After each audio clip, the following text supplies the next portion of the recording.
Game 3 of the Nuggets vs. Clippers Round 1 playoff series, where the Nuggets are looking to bounce back after a brutal loss against the Clippers at home. Can they do it? Let's find out. You're watching CS 105.1, where I talk about sports with good vibes. Let's get it.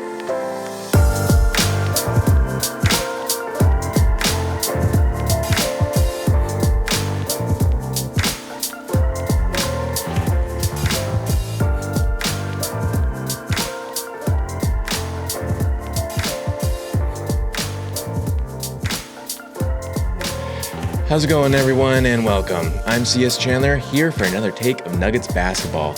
You might be wondering, what's this on my shoulder here? Well, I tweaked my neck, my shoulder blade a little bit working out today, so I gotta have this on to kind of loosen it up and everything. It's been bothering me all day, so I apologize if it's a little distracting, but I kind of need it right now, so I'm in a little bit of pain. And more so than that, I'm also in a little bit of pain because of the freaking Nuggets. So, the Nuggets took on the Clippers tonight, and it was Game 3 of this whatever series we're calling now. At first, we were saying that it was the best series in the playoff season right now, but after tonight, it not so much, really. So, the Nuggets were looking to bounce back after a disappointing loss to the Clippers at home in Game 2 and reclaim home court advantage. They went with their starting lineup with the usual Jokić, AG, Jamal Murray, CB, and Michael Porter Jr., who was listed as questionable leading into this game, still ended up playing the starting lineup here. And he actually played a decent amount of minutes, but his shoulder, you could tell, was bothering him. He did not shoot very well. He didn't even really defend very well tonight.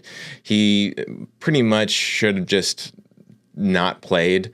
I think that the Nuggets could have had probably a little bit better chance going forward if he just hadn't played.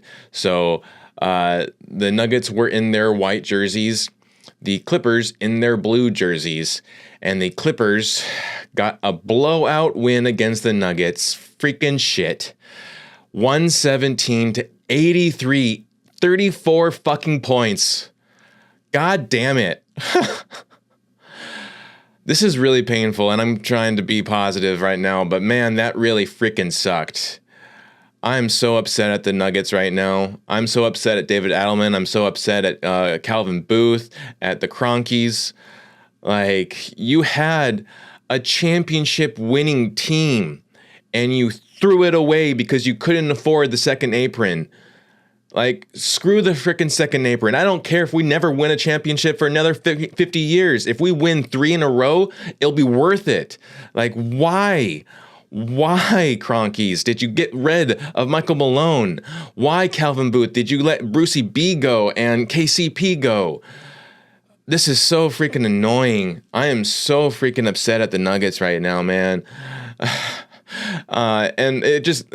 hear me out here, because let's go through this game. This is going to be a painful kind of therapy session here, because this is kind of what us in the Losers Lounge really need right now. So how the game starts. First quarter, Clippers win the tip and miss off a rebound. Jokić then kicks it to AG, who is fouled and with a layup and makes the bucket for a 3-point play and the first points of the game. The starting probably 10 minutes of the game were phenomenal for the Nuggets, and it gave us hope that, hey, maybe we were going to actually come back in this game. And this was going to be our standing game to show everyone that, hey, you're all wrong. Because going into this game, for one, so many people had the Nuggets down on this game. Everyone had the Clippers. And they've had the Clippers since day one. And this was our chance to say, hey, we're not going anywhere. And man, they freaking lost it. So Norman Powell then sinks a 3 to tie the game. Jokić gets off a floater to get the Nuggets back up by 2. Leonard is left wide open for a 3 to tie the game. Lots of the defensive struggles on this whole game. That was pretty much the consistent story of the Nuggets is lapses in defense, wide open threes, not contesting them, just no effort whatsoever, no urgency, no even care about the season. Threes from Jamal and AG, though, do get the Nuggets up by 6. And then Normal Powell fouls Aaron Gordon and forces Clippers to take the first timeout of the game. AG gets fouled by Zubac, and while AG holds the ball, this was a stupid fucking play, and I believe this was the play that really changed the tone of the rest of the game. And if you don't agree with me, I don't care. The refs were 100% biased for the Clippers in this game. And I know that that's a old kind of take to be blaming things on the refs, because I will agree that it wasn't completely on the refs, but damn it, the refs had a huge part in this. And if you don't agree with me, you didn't watch the game. This was case in point. Zubac fouled AG, and they had plenty of time to call timeout. But then they waited until AG was holding the ball ready to shoot his free throw to call timeout and challenge the game. And the refs allowed that to happen. You can't do that. You just simply can't do that. As soon as the other ball or the other player has the ball in the hand, it's inbounded. You can't call timeout. The only one who can call timeout with the person holding the ball is that team. Like, this is freaking dog shit, man. This was so freaking blatantly, like, biased towards against the Nuggets. And, of course, then the call is ruled successful, and the Clippers get the ball, but then luckily they turn it over, and then the Nuggets turn it right back over. After a horrible call, Harden gets a back-to-back threes to make it a 1-point game. And it was at this point that the Nuggets just kind of slid down a manhole and were never able to be seen again. Harden then flops and gets the Clippers ahead by 1, as Harden normally does, because he is the biggest freaking flopper in the league. Him, Luka, LeBron, LaFlop there, and then Jason Tatum and SGA. Biggest freaking floppers. Everyone says Jokić, he's not a great flopper. Whenever he flops, the refs know it, and they don't normally call it. He only goes to the line when he is actually fouled, and you can tell he's actually fouled because he's bleeding from his freaking arms. You never see any of these other players bleeding from their arms. Like, give me a break. Jokić is not as bad of a flopper as the rest of y'all. This is so freaking shit. So Harden goes and he flops, gets the Clippers up by 1. Nuggets let Batum, uncontested 3 once again, get the Clippers up to 7-point lead. Clippers win the first, 35-28. Second quarter, Nuggets with the non-Jokić minutes opt for a lineup of Pickett, Piwatt, AG, MPJ, and Jamal to start the quarter off with a miss from Jamal. Zubac then tips in a missed 3 from Kawhi for the first points of the quarter, followed by a hook by Zubac to get the lead up to 11. Murray goes to the line and makes 2 for the first points for the Nuggets in that quarter. And then DJ checks in to give the Nuggets more size as Batum sinks another 3, bringing the lead to 15. Kawhi gets a floater to get the Clippers first to 50. And then Jokić checks in at the 6:53 mark along with Russ. And Russ sinks a 3 to cut the lead to 10. But then Clippers go on another run as Nuggets' overall game just goes quiet. They're not able to make buckets. They're not able to do defense. They just get completely shut down. And the Clippers crush the Nuggets, winning the second 30-19. Are you freaking kidding me? 30-19. Wake the fuck up, Nuggets. You are in the playoffs. Clippers on top into the half, 65-47 going into the half. It was just freaking stupid. Like, at this point, I just wanted to turn the game off, but I know I needed to do this podcast, and I wanted to have the right info for all of you, so I stuck with it. But man, that was really difficult to watch. And the second half wasn't much better. It actually got worse, if you can believe me or not. Like, it actually got worse. So let's get into the second half here. Third quarter, Nuggets start the quarter off with a miss and then foul Kawhi, sending him to the line to extend the lead to 20. Jokić sinks a three to get the Nuggets on the board. The lead balloons to 24 as the game continues to go everything the Clippers' way. Jokić then gets a triple-double, his 20th playoff career triple-double. And then the Clippers, you can tell this was very short notes here for the third quarter because it was just shit the entire freaking quarter, and there wasn't much to really talk about other than the fact that the Nuggets were non-existent in this quarter. Clippers won this one as well, winning the third quarter by 25-23. Luckily, they only won that one by 2, but that was probably the worst win of each of the quarters that they had. So I guess there's some kind of silver lining there if you want to take that. But then the fourth quarter, with the Nuggets in the non-Jokić minutes, the Clippers attack hard, starting the quarter, and actually get called for an offensive foul. Can you believe it? These biased refs finally called the foul against the Clippers. And I'm pretty convinced that they did that only to show, like, hey, we got to have some kind of fairness in this. We can't be completely biased towards the Clippers. That was my only kind of that understanding of that, because there is no other reason why that was when they decided to kind of start to call some calls against the Clippers, because they were getting everything. Nuggets then with a lineup of DJ, AG, Strother, Pickett, and MPJ also call an offensive foul. So then they tie themselves back up. They're like, actually, no, you know what? I'm not going to call against the Clippers anymore. I'm going to call against the Nuggets again. This actually was working better for us. So they switch back to calling against the Nuggets. Jones Jr. gets to the foul line, misses both. Zubac gets to the foul line, misses both. But while he's going to the foul line, Jokić checks back in at the 10-12 mark of this quarter.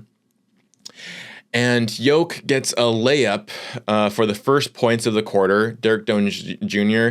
gets a dunk to get the lead back to 20. Jokić goes to the line, makes 2. And Zubac with a dunk gets the Clippers first to 100.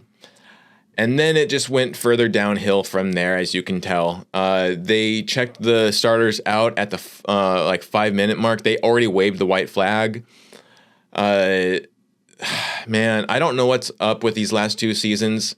The Nuggets have just one horrible game, just one brutally terrible game. No other team does this while winning still. Like, it's painful when you win and then you lose so terribly. The Clippers then win the fourth, 27-13. 27-13. Are you fucking kidding me? Clippers win the game 117-83 and go up 2-1 on the series. And I guarantee you everyone now has the Clippers winning in 5. I guarantee you. This is so painful, man. This is so freaking stupid. Screw you, Cronkies. Like, seriously, this was bad management. That's what it is. It's bad ownership, bad management. You ruined a championship level team. And you ruined the best player in the world, his time. Let's get to the stats here. So let's see here. Michael Porter Jr., he had 7 points, 6 rebounds, 1 assist. He also played 35 minutes. Let me go back there. He played 35 minutes. In those 35 minutes, he had 7 points, 6 rebounds, 1 assist, 1 block, 2 for 9 from field, 1 for 6 from 3. So you can tell his shoulder was hurting. 2 for 2 from free throws. He had 1 turnover, 1 personal foul, and he was a minus 25. Aaron Gordon, who looked like he was going to have a really good night tonight, had a good quarter, and then he fell off. he only had 30. He played 31 minutes. He had 15 points in those 31 minutes, 7 rebounds. He was 6 for 16 from field, 1 for 4 from 3, 1 for 1 from free throws. He had 2 turnovers, 3 personal fouls. He was a -10. Jokić played 36 minutes tonight. 23 points, 13 rebounds, 13 assists, 1 steal, 9 for 14 from field, 2 for 3 from 3, 3 for 4 from free throws, 2 turnovers, 1 personal foul. He was a -20. Pretty sure him and Jamal Murray were the only ones who cared about this game tonight. I mean, maybe Aaron Gordon a little bit at the beginning, but then he kind of stopped caring. Christian Brown, who has been pretty much terrible in the playoffs, except for that one amazing 3 that he made in game 1. Pretty much after that, he's been probably pretty much non-existent, which really sucks because CB has been a good heart of this squad, pretty much this whole season especially. He played 37 minutes. He played the most amount of minutes of any Nugget tonight, and in that 37 minutes, he only made 9 points. In 37 minutes, a starter only made 9 points. 6 rebounds, 1 assist, 1 steal, 1 block, 4 for 9 from field, 0 for 1 from 3, 1 for 3 from free throws, 1 turnover, 2 personal fouls, was a -11.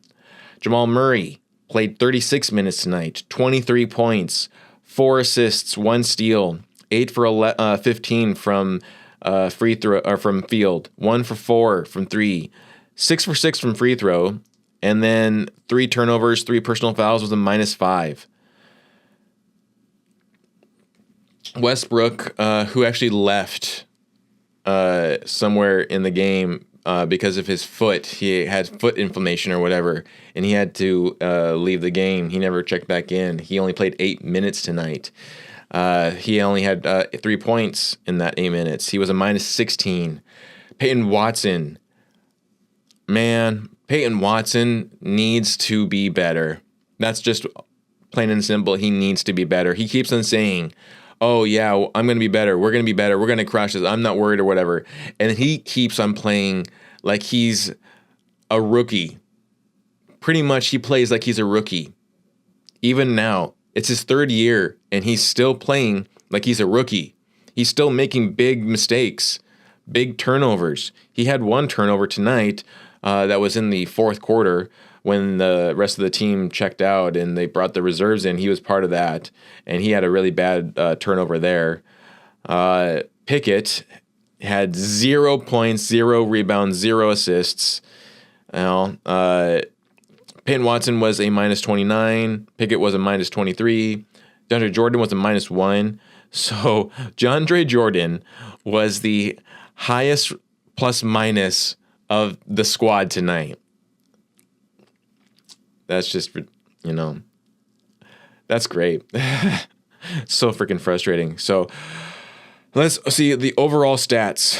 Denver had 38 rebounds to 48 rebounds from the Clippers. And that was a big thing that I saw tonight. The Nuggets just non-existent from offensive rebounds tonight. They just didn't even try. And then the defensive rebounds, they were constantly getting boxed out or bullied by everyone on the roster of Clippers.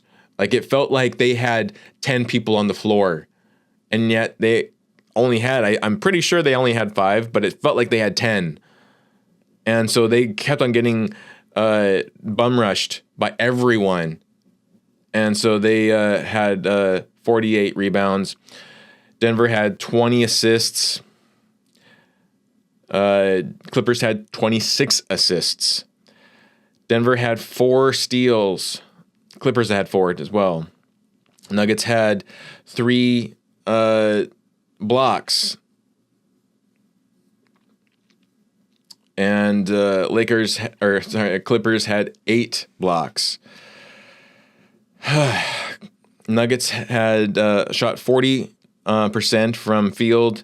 Clippers shot 48%. Nuggets shot 26% from 3. Clippers shot 46%. Nuggets shot 70% from free throw. Clippers shot 26. But here's the rub. 28 times they got to the free throw line. Nuggets had 20. Like, total bias calling there. You had 21 personal fouls on the Nuggets. Clippers had 18.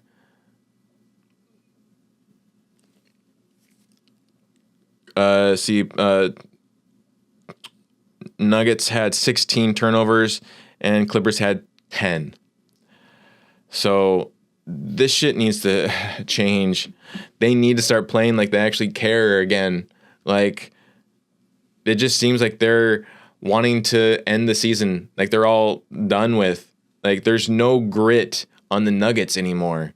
So my big takeaways is this. The Nuggets were supposed to come out with high intensity and slap the Clippers back after losing in Denver, but instead they lost the lead early and never recovered.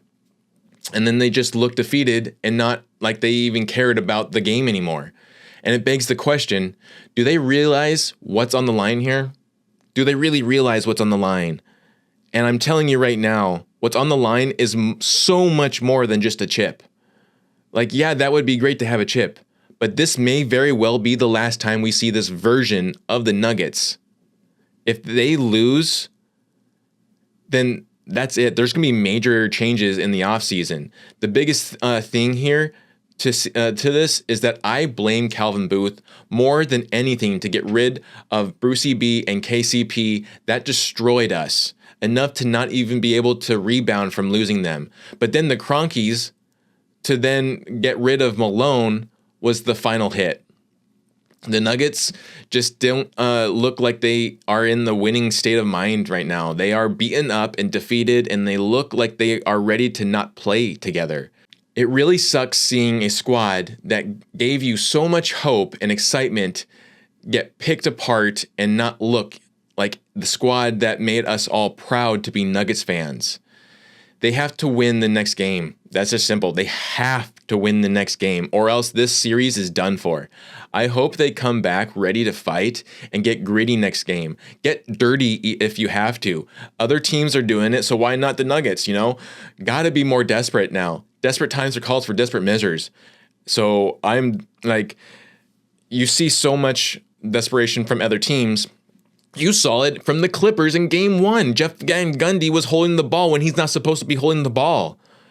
They are constantly playing dirty tactics. So why not the Nuggets? Come on now, Nuggets. Wake up. It's going to be probably a little shorter of a series. I'm just too heated. Literally and mentally. Like, this was just a horrible game to experience. A horrible loss, you know. And I'm really, really hoping in typical Nuggets fashion that they battle back and they make us all forget about this, because I want to forget about this loss. I want to laugh about this loss, you know, later on. But if we lose on Saturday is our next game. So that's the game in LA. And then they go back to Denver on Monday for game 5. So if we lose this next game,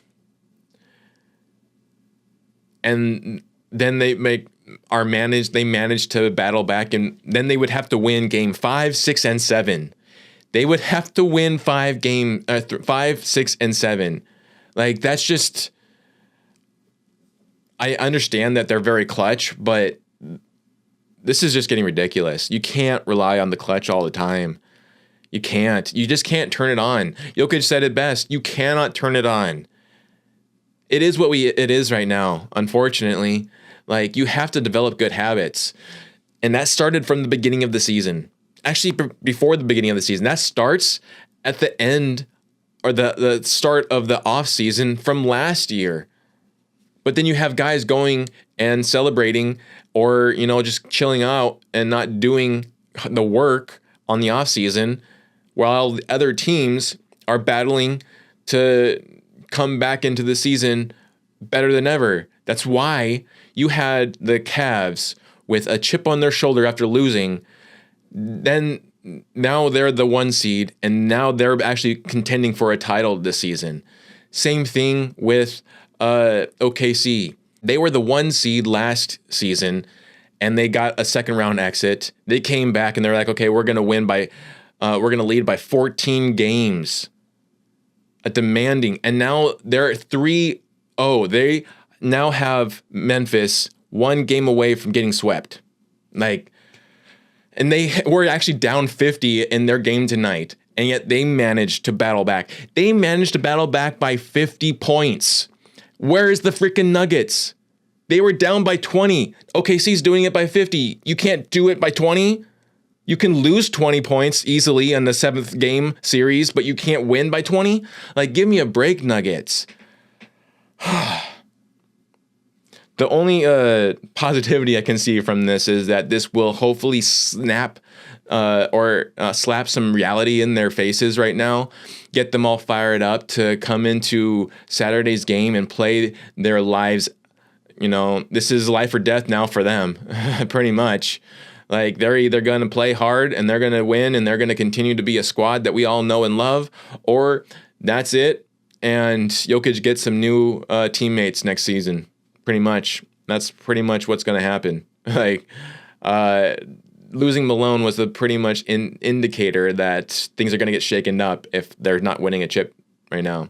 But you can also say that, Kroenke, that's on you for getting rid of Malone so late in the season. I honestly believe that we would be better in this series right now if Malone was still our head coach. Yeah, they went down 4. They still had a chance to win the next 3. And even if, let's say, Malone stayed on board and they were in the play-in, I still believe the Nuggets would have had the heart to battle and be that 8th seed that takes out the 1 seed kind of mentality that we saw from the Miami Heat in the 2023 playoffs against the Celtics, right? That could be us this season if Malone was still on, or we could still have won the next 3 and still be in this position that we are right now, but be in better spot. We could be up 2-1 or 2 or 3-0 with Malone as our head coach. The biggest thing here is that Malone has experience as a head coach in the playoffs. Adelman, whereas he has been, he's the son of a coach. He's been in this league his entire life. He has not the experience as head coach, though, in playoffs. Ty Lue does. And Ty Lue has a lot of veteran guys behind him right now. So, it seems like Adelman's a little bit over his head right now with all of this, and that's a lot due to the Kroenkes. So I really hope that they battle back. That's just that's the big thing here, is that we have to just stay on hope and believe. They're wearing those "We Believe" shirts. Well, I want to believe. I want to believe, Nuggets. Make me a believer. Come on now. I want to believe. Win next game. Tie it up. Go to Denver with a tied series again. And then win that game. Win the next 2. If you win the next 2, you have home court advantage back again. And then it doesn't matter if you lose again in LA as long as you win game 7. Let's freaking go, Nuggets. Now is the time. That's pretty much all I got for this episode. I hope you enjoyed it. I'm sorry that I am really heated, but it's like I said before, that's that therapy kind of session right now. And I thank you for staying with me if you did. This has been a very grueling night watching this, and my mind's fried. So I hope you enjoyed this episode. If you did, please give it a like and subscribe. Share it to your friends and family. Oh, one thing before we go. Hold up. Stay with me. I posted a video recently, just this morning, of my time at the NAB convention interviewing Rode about their new mics, their new wireless Go's. Check it out, please, and give that some love and likes and share that out. I'm really trying to get the attention of Rode. If you can't tell, Rode mic here. I love this thing. This is the best thing that I've bought within all my gear, is this Rode Pod Mic Go, and then our USB Pod Mic. And then I love my wireless Go's as well. But yeah, look at it on my profile and check that out. I just posted that today, so a lot of love went into that. It's like about 5 minutes of your time if you care to watch it, and then share it out, please. I need all the support I can. So appreciate you all. Again, please like, share, subscribe, everything, and you've been listening to CS 105.1, where I talk about sports, sometimes with good vibes. We'll catch you later.